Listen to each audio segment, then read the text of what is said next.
Welcome to AK prime math academy. So ఈ video సెషన్లో నేను మెక్లారెన్ సిరీస్ మీద 4th క్వశ్చన్ నేను మీకు ఎక్స్ప్లెయిన్ చేస్తాను. ప్రీవియస్ వీడియో సెషన్స్లో ఆల్రెడీ నేను మీకు 3 క్వశ్చన్స్ అయితే ఎక్స్ప్లెయిన్ చేసేసాను. మరి ఇది 4th question. Expand the log of secant x by Maclaurin series up to the term containing x power 6. మరి ఇది చాలా ఇంపార్టెంట్ క్వశ్చన్, బాగా అబ్జర్వ్ చేయండి. ఫస్ట్ ఆఫ్ ఆల్ నేను ఇక్కడ ఎఫ్ ఆఫ్ ఎక్స్ అనే బదులు వై ఆఫ్ ఎక్స్ అని రాసుకుంటాను. మన ఇష్టం ఏదైనా రాసుకోవచ్చు, కానీ ఇక్కడ వై ఆఫ్ ఎక్స్ రాసుకుంటే కొద్దిగా ఈజీగా చేయొచ్చు. సో సొల్యూషన్లో ఫస్ట్ పార్ట్ ఏంటి అంటే let y of x, what is y of x? Log of secant x, log of secant x. అవునా? Maclaurin series up to the term containing x power 6 వరకు కావాలి అంటే మనకి ఏమేం కావాలి? F dash of x, f double dash of x, f triple dash up to f power 6 of x వరకు కావాలి. మరి ఇక్కడ y ఉంది కాబట్టి y1 ఆఫ్ ఎక్స్ అంటే y డాష్ ఆఫ్ ఎక్స్ అన్నమాట, y2 ఆఫ్ ఎక్స్ అంటే y double dash of X. ఈ విధంగా ఫైండ్ అవుట్ చేసుకుంటూ ఎంతవరకు y6 ఆఫ్ ఎక్స్ వరకు ఫైండ్ అవుట్ చేసుకోవాలి. y6 ఆఫ్ ఎక్స్ అంటే 6th ఆర్డర్ డెరివేటివ్ వరకు మనం ఫైండ్ అవుట్ చేసుకోవాలంటే 6 టైమ్స్ డిఫరెన్షియేట్ చేయాలి. సో ఈ క్వశ్చన్ బాగా అబ్జర్వ్ చేయండి, చాలా ఈజీ క్వశ్చన్. సో ఇక్కడ ఇంకో చిన్న విషయం ఏమి అంటే y ఆఫ్ ఎక్స్ రాసుకున్న తర్వాత మెక్లారెన్ సిరీస్ ఫార్ములా అయితే మీకు ఐడియా ఉంటుంది. ఒకసారి నేను రాస్తాను, బాగా అబ్జర్వ్ చేయండి. McLaren series for y of x is given by y of x is equal to first term ఏమొస్తుంది? y of 0. నెక్స్ట్ టర్మ్ ఎంత? x into y1 of 0. Next term ఎంత? x square by 2 factorial y2 of 0. Next term ఎంత? x cube by 3 factorial y3 of 0 plus and so on. అవునా? So ఈ విధంగా మనం ఇంకా కావాలంటే రాసుకోవచ్చు. x power 4/4 factorial y4 of 0. Next term ఎంత? x power 5/5 factorial y5 of 0. ఈ విధంగా రాసుకుంటూ వెళ్ళొచ్చు. సో దీన్ని నేను ఏమనుకుంటున్నానంటే ఈక్వేషన్ 1 అనుకుంటున్నాను. అవునా? మరి ఈక్వేషన్ 1లో ఈ వాల్యూస్ అన్ని నాకు కావాలి. y of 0, y1 of 0, y2 of 0, y3 of 0, y4 of 0, y5 of 0, y6 of 0 వరకు కావాలి. మరి ఫస్ట్ y ఆఫ్ 0 అంటే x ప్లేస్ లో 0 సబ్స్టిట్యూట్ చేయడమే. మరి సీకెంట్ 0 ఎంత? 1 కాబట్టి log 1 అంటే 0 వస్తుంది. ఆ తర్వాత చేద్దాము. First y1 of x find out చేస్తాను.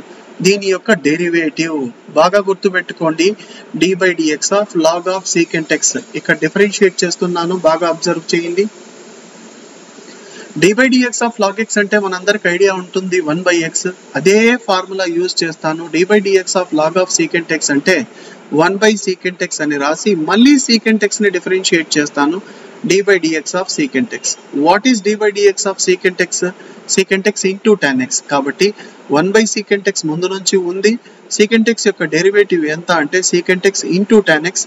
ఇక్కడ secant x అనేది క్యాన్సిల్ అవుతుంది, కేవలం tan x వస్తుంది. అంటే y1 ఆఫ్ x ఎంత అంటే tan x వచ్చింది. అవునా? అదే విధంగా y2 ఆఫ్ x అంటే tan x యొక్క డెరివేటివ్. ఇది direct formula. d/dx of tan x అంటే అందరికీ తెలుసు secant స్క్వేర్ x. అవునా? కానీ ఇక్కడ చాలా ఇంపార్టెంట్, మీరు ఇక్కడ స్టార్ మార్క్ పెట్టుకోండి, చాలా ఇంపార్టెంట్. ఏంటి అంటే secant స్క్వేర్ x అంటే మనకు ఇంటర్మీడియట్ లో ఫస్ట్ ఇయర్ లో ఏమొచ్చింది formula? 1 + tan square x formula తెలుసు కదా. సో 1 + tan స్క్వేర్ x అంటే tan x అంటే y1 ఆఫ్ x కాబట్టి దీన్ని ఏం రాసుకోవచ్చు అంటే 1 + y1 స్క్వేర్ అని రాసుకోవచ్చు. గుర్తుపెట్టుకోండి, y2 వాల్యూ ఎంత అంటే 1 + y1 స్క్వేర్. అవునా? ఇది రాయడం మర్చిపోవద్దండి, ఖచ్చితంగా గుర్తుపెట్టుకోండి. నెక్స్ట్ మనకు కావాల్సింది y3 of x. y3 of x అంటే y2 ఆఫ్ x ని డిఫరెన్షియేట్ చేయాలి. ఇది 1 కాన్స్టెంట్ కాబట్టి 0 అయిపోతుంది. y1 స్క్వేర్ యొక్క డిఫరెన్షియేషన్ చేస్తే మనకి ఎంత వస్తుంది అంటే 2y1 వస్తుంది. మళ్ళా y1 ని డిఫరెన్షియేట్ చేస్తే y2 వస్తుంది. ఇది దేని యొక్క డెరివేటివ్ అంటే దీని యొక్క డెరివేటివ్. సో దీన్ని డిఫరెన్షియేట్ చేస్తే 1 అంటే 0 అయిపోతుంది. y1 స్క్వేర్ యొక్క డెరివేటివ్ ఎంత అంటే 2y1 రాసి మళ్ళా y1 యొక్క డెరివేటివ్ ఎంత అంటే y3. అర్థమవుతుందా? అదే విధంగా మనకు y4 ఆఫ్ x కావాలి. y4 ఆఫ్ x చేసేటప్పుడు బాగా అబ్జర్వ్ చేయండి, uv రూల్ యూజ్ చేయాలి. u అంటే y1, v అంటే y2. సో 2y1 అలాగే ఉంటుంది, y2 యొక్క డిఫరెన్షియేషన్ ఎంత అంటే y3.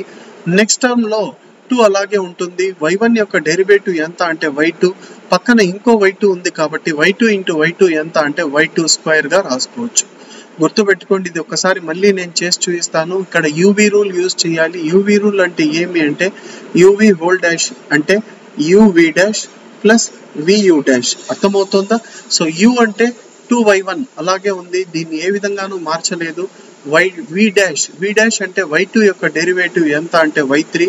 నెక్స్ట్ 2 వి అలాగే ఉంటుంది, వి అంటే ఎంత y2 అలాగే ఉంటుంది. 2 అంటే కాన్స్టెంట్, 2 కూడా అలాగే ఉంటుంది, 2y2 అలాగే రాసుకుంటాను. కానీ y1 యొక్క డెరివేటివ్ ఎంత అంటే y2. ఆల్రెడీ ఇక్కడ y2 ఉంది కాబట్టి y2 ఇంటూ y2 స్క్వేర్ గా రాసుకోవచ్చు. అవునా? మరి నెక్స్ట్ y5 ఆఫ్ x అంటే యూవీ రూల్ 2 సార్లు యూజ్ చేయాల్సి ఉంటుంది. దీనికి ఒకసారి లేదు, ఒక్కసారి. దీనికేం యూవీ రూల్ అవసరం లేదు. చూడండి ఇక్కడ ఎలా చేస్తాను. 2y1 అలాగే ఉంటుంది, y3 యొక్క డెరివేటివ్ ఎంత అంటే y4. నెక్స్ట్ 2 గుర్తుపెట్టుకోండి, 2y1 అంటే ఏమవుతుంది, y2 అవుతుంది. ముందు నుంచి అక్కడ ఏముంది, y3 ఉంది. దీని యొక్క డిఫరెన్షియేషన్ చేస్తే దీనికి ఎంత వస్తుంది అంటే 2 2 జార్ 4 వస్తుంది. 4y2 y3 వచ్చింది. అవునా? సో 2y2 స్క్వేర్ యొక్క డిఫరెన్షియేషన్ ఎంత అంటే 2 2 జార్ 4 అవుతుంది. 4y2 యొక్క డెరివేటివ్ ఎంత అంటే y3. కానీ బాగా అబ్జర్వ్ చేస్తే ఈ 2 టర్మ్స్ సిమిలర్ కాబట్టి యాడ్ చేసుకోవచ్చు. 2y2 y3 plus 4y2 y3 ఎంత అవుతుందంటే 6y2 y3. 6y2 y3. Next తర్వాత అబ్జర్వ్ చేయండి. తర్వాత y5 ఆఫ్ x అయితే మనము సక్సెస్ఫుల్ గా కంప్లీట్ చేసినాం. y6 ఆఫ్ x చూడండి ఎలా రాస్తున్నాను. దీనికి యూవీ రూల్ యూజ్ చేయాలి, దీనికి యూవీ రూల్ యూజ్ చేయాలి. ఫస్ట్ ఇది చేస్తున్నాను, బాగా అబ్జర్వ్ చేయండి. 2y1 అలాగే ఉంటుంది, y4 యొక్క డెరివేటివ్ ఎంత అంటే y5. ఈసారి y1 యొక్క డెరివేటివ్ y2 కాబట్టి y4 అలాగే ఉంటుంది. అవునా? మరి దీన్ని డిఫరెన్షియేట్ చేయాలి, బాగా అబ్జర్వ్ చేయండి. 6y2 అలాగే ఉంటుంది, y3 యొక్క డెరివేటివ్ ఎంత అంటే y4. నెక్స్ట్ y2 యొక్క డెరివేటివ్ y3 కాబట్టి ఇది y3, పక్కన ఉండేది కూడా y3 కాబట్టి y3 ఇంటూ y3 అంటే y3 స్క్వేర్ గా రాసుకోవచ్చు. అవునా? కానీ ఈ 2 టర్మ్స్ సిమిలర్ కాబట్టి యాడ్ చేసుకోవచ్చు. సో 2y2 ప్లస్ 6y2 అంటే 8, 2y2 y4 plus 6y2 y4 అంటే 8y2 y4 వస్తుంది. మరి లాస్ట్ లో 6y3 స్క్వేర్ అని చెప్పి రాసుకుంటాం. అవునా? సో ఇవన్నీ రాసిన తర్వాత మనకు కావాల్సిన వాల్యూస్ ఏమి, y1 ఆఫ్ 0 కావాలి, అఫ్ కోర్స్ y ఆఫ్ 0 కూడా కావాలి. y ఆఫ్ 0 ఎంత అంటే ఫస్ట్ ఇక్కడే రాసేస్తాను చూడండి. y ఆఫ్ 0 అంటే సీకెంట్ x ఉన్న చోట 0 పెట్టాలి. సీకెంట్ 0 అంటే 1, log 1 వాల్యూ ఎంత అంటే 0. అవునా? అదే విధంగా ఇప్పుడు y1 ఆఫ్ 0 కావాలి. y1 ఆఫ్ 0 అంటే tan 0 వాల్యూ 0. అదే విధంగా నెక్స్ట్ ఏం కావాలి అంటే y2 ఆఫ్ 0 కావాలి. y2 ఆఫ్ 0 అంటే గుర్తుపెట్టుకోండి, y1 ఆఫ్ 0 కాబట్టి ఇది 0 అయిపోతుంది. 1 ప్లస్ 0 అంటే 1 వస్తుంది. సో y2 ఆఫ్ 0 ఎంత అంటే 1. సో y3 ఆఫ్ 0 అంటే గుర్తుపెట్టుకోండి, ఇందులో y1 ఉంది కానీ y1 వాల్యూ మనకెంత 0 కాబట్టి అది 0 అయిపోతే 2 ఇంటూ 0 ఇంటూ y2 అంటే అది కూడా 0 అయిపోతుంది. సో y3 ఎంత అంటే 0 వస్తుంది. నెక్స్ట్ y4 ఆఫ్ 0 కావాలి. గుర్తుపెట్టుకోండి, y4 ఆఫ్ 0 అంటే గుర్తుపెట్టుకోండి y4 ఆఫ్ 0, ఇందులో y1 ఉంది కాబట్టి y1 0 కాబట్టి ఇది 0 అయిపోతుంది. y2 0 కాదు 1 కాబట్టి 2 1 జా 2 వస్తుంది. అవునా? నెక్స్ట్ వాల్యూ ఎంత అంటే y5 ఆఫ్ 0 అంటే ఇందులో y1 ఉంది, ఇది 0 అయిపోతుంది. మరి ఇక్కడ y3 కూడా 0 ఉంది కాబట్టి 2 టర్మ్స్ 0 అయిపోతాయి కాబట్టి y5 ఆఫ్ 0 ఎంత అంటే 0 వస్తుంది. లాస్ట్ లో y6 ఆఫ్ 0 కావాలి. y6 ఆఫ్ 0 అంటే గుర్తుపెట్టుకోండి, ఇందులో y1 ఉంది, y1 0, లాస్ట్ టర్మ్ లో y3 ఉంది, అది 0. ఇక y2 0 కాదు, y4 0 కాదు, y2 వాల్యూ 1. అదే విధంగా y4 వాల్యూ 2, 2 1 జా 2, 8 2 జా ఎంత అంటే 16 వస్తుంది. సో ఈ వాల్యూస్ అన్ని తీసుకెళ్లేసి మనం సబ్స్టిట్యూట్ చేయాలి. మరి ఇక్కడ మీకు స్క్రీన్ మీద మెక్లారెన్ సిరీస్ ఫార్ములా అయితే మీకు కనిపిస్తుంది. ఇందులో ఈ వాల్యూస్ అన్ని సబ్స్టిట్యూట్ చేయాలి. y ఆఫ్ x అంటే ఎంత, log of secant x.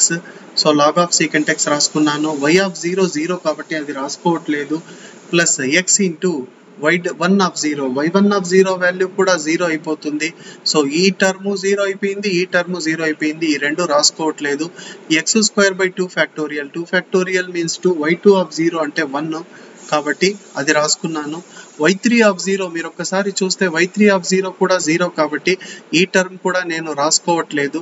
Next x⁴/4 factorial means గుర్తుపెట్టుకోండి 24. అవునా? What is y4 of 0? y4 of 0 means 2, కాబట్టి 2 వాల్యూ రాసుకుంటాను. నెక్స్ట్ y5 ఆఫ్ 0 రాసుకోవట్లేదు, ఎందుకు అంటే y5 ఆఫ్ 0 ఎంత, 0 అయిపోతుంది, సో x⁵ టర్మ్ రాదు. Next x⁶ by 6 factorial. 6 factorial అంటే గుర్తుపెట్టుకోండి, 6 ఫ్యాక్టోరియల్ వాల్యూ మీకు జస్ట్ ఎంత వస్తుందంటే 6 ఫ్యాక్టోరియల్ అంటే 120 వస్తుంది, అవునా? 120 కాదు 720 వస్తుంది. 6 ఫ్యాక్టోరియల్ మీన్స్ 720 వస్తుంది. చూడండి 5 ఫ్యాక్టోరియల్ అంటే ఎంత, 120, 120 ఇంటూ 6 అంటే ఎంత, 720 వస్తుంది. మరి ఇక్కడ y6 ఆఫ్ 0 ఎంత అంటే 16 వస్తుంది. సో ఆఫ్టర్ సింప్లిఫికేషన్ ఏమేమి వస్తుందో చూడండి. సింప్లిఫికేషన్ అంటే క్యాన్సిలేషన్ తర్వాత మనకు వచ్చేటటువంటి ఫైనల్ ఆన్సర్ ఏది అంటే log of secant x is equal to ఇక్కడ ఎంత అంటే x²/2 వస్తుంది. మరి ఇక్కడ 2 1 * 2 2 12 క్యాన్సిల్ అవుతుంది కాబట్టి x⁴/12 రాసుకోవచ్చు. మరి ఇక్కడ x⁶ బై ఎంత రాసుకోవచ్చు, 45 ప్లస్ అండ్ సో ఆన్, అవునా? సో ఈ విధంగా మనము ఈజీగా చేయొచ్చు. మొత్తం ఒక క్వశ్చన్ మీరు 1కి 2 సార్లు వినండి, ఈజీగా అర్థమవుతుంది. ఇన్ కేస్ ఈ వీడియో మీకు నచ్చినట్లయితే ప్లీజ్ లైక్ చేయండి, మా ఛానల్ని సబ్స్క్రైబ్ చేసుకోండి, అదేవిధంగా మీ ఫ్రెండ్స్తో షేర్ చేయండి. Okay, thank you.